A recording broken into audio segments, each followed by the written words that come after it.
भागवत गीता की 18 ज्ञान की बातें। सुख एवं आनंद मनुष्य के भीतर ही निवास करते हैं, परंतु मनुष्य उसे स्त्री में, घर में और बाहरी सुख प्राप्ति के लिए ढूंढ रहा है। सेकंड नंबर, श्री कृष्ण कहते हैं कि भगवान उपासना केवल शरीर से ही नहीं बल्कि मन से भी करना चाहिए।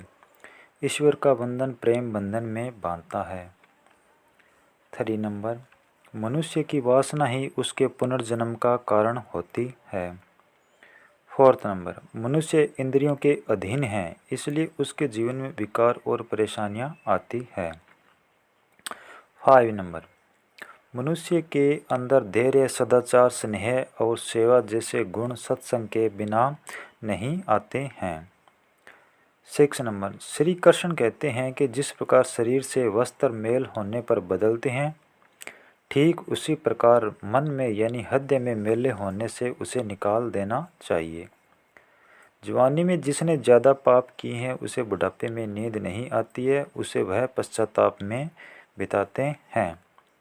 भगवान ने जिसे संपत्ति दी है उसे गाय रखकर सेवा करनी चाहिए, इससे भगवान प्रसन्न होते हैं।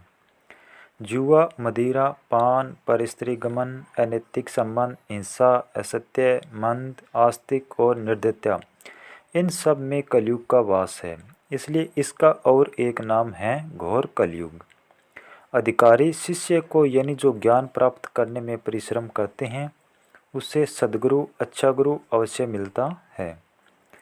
भगवान श्री कृष्ण कहते हैं कि मनुष्य को अपने हृदय को बार बार समझने की कोशिश करनी चाहिए। ईश्वर के सिवाय उसका कोई नहीं है, साथ ही यह विचार करना चाहिए कि उसका कोई नहीं है।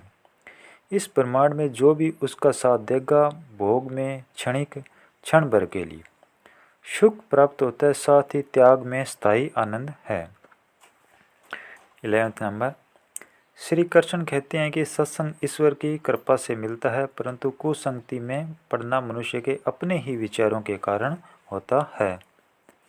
12 नंबर, लोभ और मोह माया किसी से अधिक लगाव पाप के माता पिता कहे जाते हैं, साथ ही लोभ पाप का बाप ही है।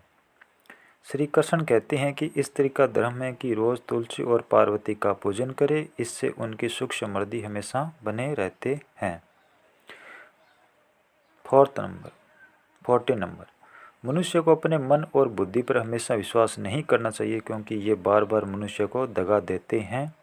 खुद को निर्दोष मानना बहुत बड़ा गुनाह साबित होता है। 15 नंबर, पति पत्नी पवित्र रिश्ता बनाए रखने से भगवान पुत्र के रूप में उनके घर आने की इच्छा रखते हैं। 16 नंबर, भगवान इन सभी कसौटियों पर कसकर जांच परख कर ही मनुष्य को अपनाते हैं, इसलिए मन में गलत विचार नहीं रखना चाहिए। सदैव आप किसी के साथ प्रेम भाव से रहना चाहिए।